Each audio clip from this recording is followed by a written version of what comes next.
ඔයාලා මේ එකතු වෙලා ඉන්නේ අපි හදාගෙන ආපු 2D ගේම් එකේ 5 වෙනි ටියුටෝරියල් වීඩියෝ එකත් එක්ක. අද වීඩියෝ එකේ මම ඔයාලට කියලා දෙන්නේ කොහොමද මේ ගේම් එකට ටයිමර් එකක් හදාගන්නේ කියන එක ගැන. ඉතින් ටයිමර් එකක් හදාගන්න අපිට Unity engine එකේදී එක ක්‍රම ගොඩක් තියෙනවා.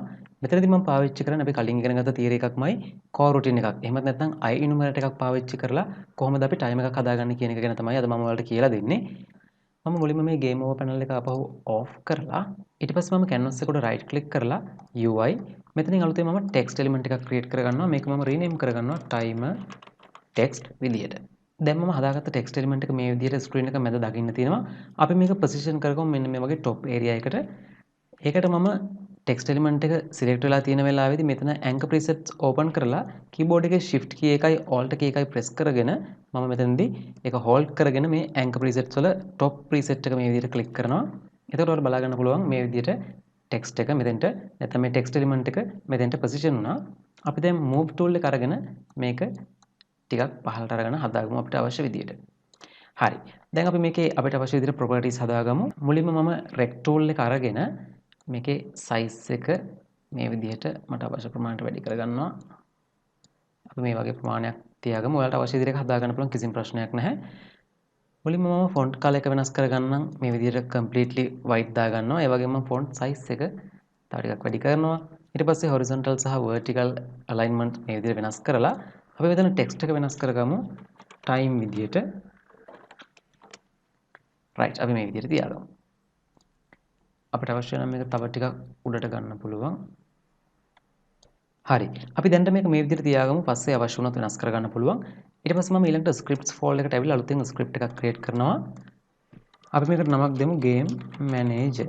දැන් මෙතන game manager කියලා මම type කරලා මේක enter කරපු ගමන් ඔන්න බලන්න වෙන දේ. හරියට ඔයාලට බලා ගන්න පුළුවන් මෙයාගේ මේ preview icon එක ටිකක් වෙනස් වුණා අනිත් ස්ක්‍රිප්ට්ස් වලට සාපේක්ෂව. නේද? ඔයාලට පේනද game manager script එක. ඉතින් ඒක සාමාන්‍ය Unity engine එකේදී වෙන දෙයක්. අපි මේ විදිහට game manager කියන නම දීලා script එක හදපු ගමන් ඒකේ preview එක මේ icon එක ටිකක් වෙනස් වෙනවා මේ වගේ gear icon එකකට. ඉතින් අර game manager script එක ටිකක් විශේෂයි කියලා පෙන්වන්න තමයි ඒක ඇත්තටම කරලා තියෙන්නේ. ඔයාලා දන්නවා game manager script එකෙන් තමයි game එකේ critical දේවල් ඔක්කොම handle කරන්නේ. ඉතින් ඒ නිසා තමයි මේ විදිහට මේක gear icon එකක් විදිහට පෙන්වන්නේ. ඒක කිසිම ප්‍රශ්නයක් වෙන්නේ නැහැ. අපිට වැඩේ කරගෙන යන්න පුළුවන්. හරි. ඊට පස්සේ මම අලුතෙන් මේ script එක attach කරගන්න game object එකක් create කරගන්නවා. මම මේක rename කරගන්නම්. මේකත් game manager විදිහටම rename කරගමු. දැන් අපි මේ script එක සම්බන්ධ කරගමු game manager game object එකට. ඊට පස්සේ මම මේක double click කරලා open කරගන්නවා Visual Studio IDE එකෙන්. මුලින්ම අපි සුපුරුදු විදිහට class එක tag කරගෙන ඉමු. මම class කියලා මේක tag කරගන්නවා. ඊට පස්සේ අපි ඊළඟට මේ comment දෙක අයින් කරගමු අපිට අවශ්‍ය වෙන්නේ නැති නිසා. දැන් අපි මුලින්ම කරන්න අවශ්‍ය වෙන දේ අපි මේ හදාගත්ත මේ timer text එකට මේ text element එකට reference එකක් හදාගන්න ඕනේ මේ game manager script එකට. නේද? අපි එහෙනම් ඒක කරන්නේ කොහොමද කියලා බලමු. අපිට හරියම ලේසියෙන් මේ වැඩේ කරන්න පුළුවන්. එහෙනම් අපිට පුළුවන් මේක ලියන්න public. දැන් අපි හදාගත්ත object එක වලට මතක ඇති text type එක. නේද? අපි බලමු text එක ගන්න පුළුවන් වේද කියලා. හරි දැන් ඔයාලට පේනවා මෙතෙන්දී අපිට කෙලින්ම මේ text field එකක් හදන්න බෑ. ඒකට හේතුව තමයි අපි මේ scripting වලදී user interface එක සම්බන්ධ මොනවා හරි coding part එකක් කරනවා නම් මේකට අපි user interface වලට අදාළ වෙන namespace එක මුලින්ම import කරගන්න අවශ්‍ය වෙනවා. ඉතින් අපි ඒක මෙතෙන්දී import කරගමු. මම ලියා ගන්නවා using Unity engine .ui user interface කියන UI කියලා මෙහෙම type කරගන්න පුළුවන්. හරි දැන් අපි අපව බලමු text කියලා ලියන්න try කරලා. හරි public text. හරි දැන් ඔයාලට බලා ගන්න පුළුවන් text කියන field එක අපිට මේ විදිහට ලියන්න දෙනවා. ඉතින් ඒ නිසා මතක තියාගන්න අපි script එකක් ඇතුළේදී user interface එක සම්බන්ධ මොනවා හරි coding කරනවා නම් මෙතනදී මේ විදිහට මේ namespace එක මුලින්ම ලියාගෙන ඉන්න අවශ්‍ය වෙනවා. හරි. අපි හදාගත්ත එහෙනම් text එක අපි මේකට නමක් දෙමු timer text විදිහට. හරි අපි දැන් මේ script එක save කරලා Unity engine එකට යමු අපහු. ඔයාලට පේනවා මෙතන අපි හදාගත්ත field එක දකින්න තියෙනවා. දැන් අපිට පුළුවන් මේ timer text එක මේ විදිහට click කරලා drag කරගෙන ආවිලා මෙතෙන්ට සම්බන්ධ කරගන්න. right අපි අපහු script එකට යමු. දැන් අපිට කරන්න තියෙන්නේ timer එක count වෙන්න අවශ්‍ය වෙන mechanism එක හදාගන්න එක. මේ වැඩේ කරන්න අපිට පුළුවන් ලේසියෙන්ම int type එකේ variable එකක් හදලා core routine එකක් පාවිච්චි කරලා මේ variable එකේ value එක තප්පරයකට එක ගානේ වැඩි වෙන විදිහට හදාගන්න. ඉතින් අපි බලමු කොහොමද වැඩේ කරන්නේ කියලා. මම මෙතන variable එකක් හදාගන්නවා private int type එකේ variable එකක්. මේකට අපි නමක් දෙමු timer count විදිහට. ඔයාලට කැමති නමක් දෙන්න පුළුවන්. හරි. ගේම් එක ස්ටාර්ට් වෙනකොට මේ timer count variable එකේ value එක බිංදුව විදිහට තමයි තියෙන්න අවශ්‍ය වෙන්නේ. අපි ඒක මේ විදිහට ලියමු. මම ලියනවා ආරම්භයේදී මෙයාගේ value එක බිංදුවක් විදිහට. දැන් අපි core routine එක create කරගමු. මම මෙතන ලියනවා INumerator. අපි මේකට නමක් දෙමු count time.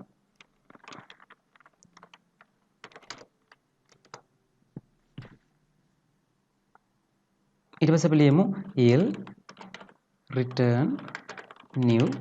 ඔයාලා දන්නවා අතරම දැන් මේක ලියන විදිහ. මොකද මම 3 වෙනි හෝ 4 වෙනි එපිසෝඩ් එකේදී මේක ගැන අපි කතා කරා. ඊට පස්සේ wait for seconds. අපිට පුළුවන් එක තප්පරයක් wait වෙන්න කියලා කියන්න. ඊට පස්සේ අපිට ඊළඟට පුළුවන් මේ අපි හදාගත්ත time count variable එකේ value එක මේ විදිහට එක ගානේ වැඩි වෙන්න කියන එක. right. ඊට පස්සේ ඔයාලා දන්නවා core routine එක මෙතනදී start කරන්න ඕන නේද? start core routine මේ විදිහට. ඊට පස්සේ අපි මෙතන core routine එකේ නම දෙන්න අවශ්‍යයි count time.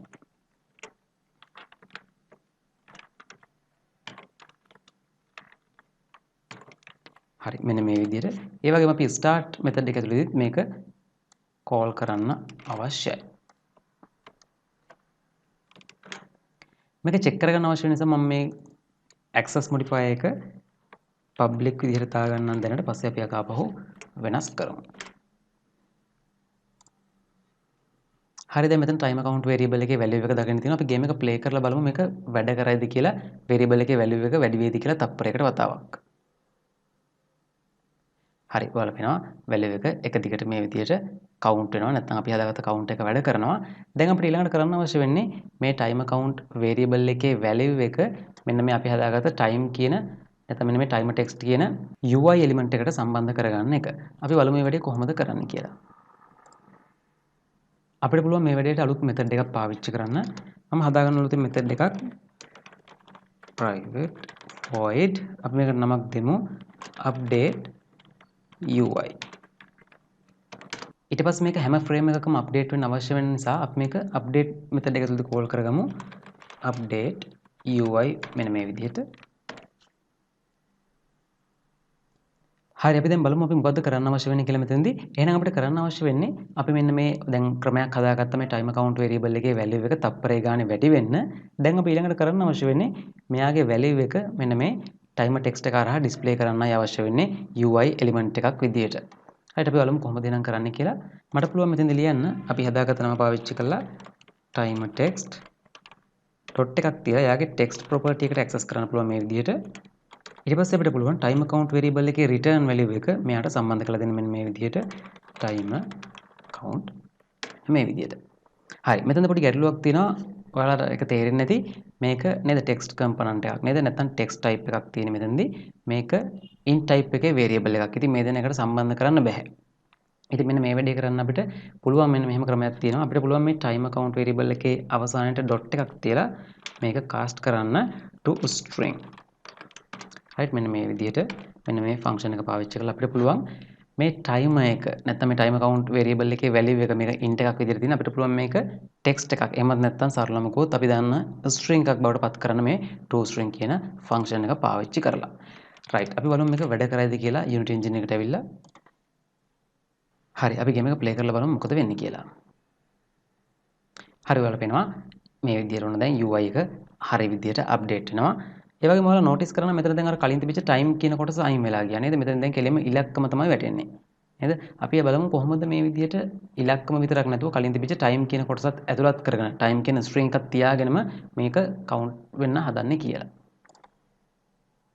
ඒ වැඩේ කරගන්න අපිට පුළුවන් මෙන්න මෙතෙන්ටම ධන ලකුණක් දාලා සම්බන්ධ කරගන්න string එකක් විදිහට pass කරන්න පුළුවන් අපිට අවශ්‍ය වෙන string value එක. right මම මේ විදිහට string එකක් විදිහට ලියනවා. අපි ලියාගමු කලින් ලියලා තිබිච්ච විදිහට time right ඒකල මම මෙතනදී ස්පේස් එකක් තියනවා. right අපි දැන් මේක සේව් කරලා බලමු. එහෙනම් අපි මේ කරලා තියෙන්නේ string එකකට int එකක් නේද add කරලා තින්නේ නැත්නම් සම්බන්ධ කරලා තින්නේ. හැබැයි ඒක කොහොමද අපි කරේ? ඒකත් string එකක් බවට පරිවර්තනය කරලා මෙන්න මේ function එක හරහා. right අපි දැන් අපහු Unity engine එකට ඇවිල්ලා බලමු මේක සාර්ථක වෙයිද කියලා. දැන් අපි game එක play කරලා බලමු මොකද වෙන්නේ කියලා. හරි දැන් ඔයාලා පේනවා මේ විදිහට මේ time එක හරි විදිහට වැඩ කරනවා. ඒ වගේම time කියන මේ වම් පැත්තේ තියෙන string එක තියෙනවා. ඒ වගේම දකුණු පැත්තෙන් time එක count වෙනවා මේ විදිහට. හරි. අද වීඩියෝ එකේ මම මෙන්න මේ දේවල් තමයි ඔයාලට කියලා දෙන්න බලාපොරොත්තු වෙන්නේ. ඉතින් අනිත් වීඩියෝ වලට සාපේක්ෂව මේ සීරීස් එකේ අද ගොඩක්ම පොඩි දෙයක් තමයි මට කරන්න පුළුවන් වුණේ. ඉතින් වැඩ ආස්සේ කලබලේ තමයි හදිසියෙ වෙලාවක් වෙන් කරගත්තේ මේ වීඩියෝ එක කරගන්න. අඩුපාඩු ඇති වීඩියෝ එකේ ඒ ගැන හිතන්න එපා. ටියුටෝරියල් එක ෆලෝ කරන්න. අපිට තව එක වීඩියෝ එකකින් මේක අවසන් කරන්න පුළුවන් මේ සීරීස් එක. ඉතින් එහෙනම් අපි ඊළඟ වීඩියෝ එකත් එක්ක ඉක්මනින්ම එකතු වෙමු. හැමදිනාටම සුබ දවසක්.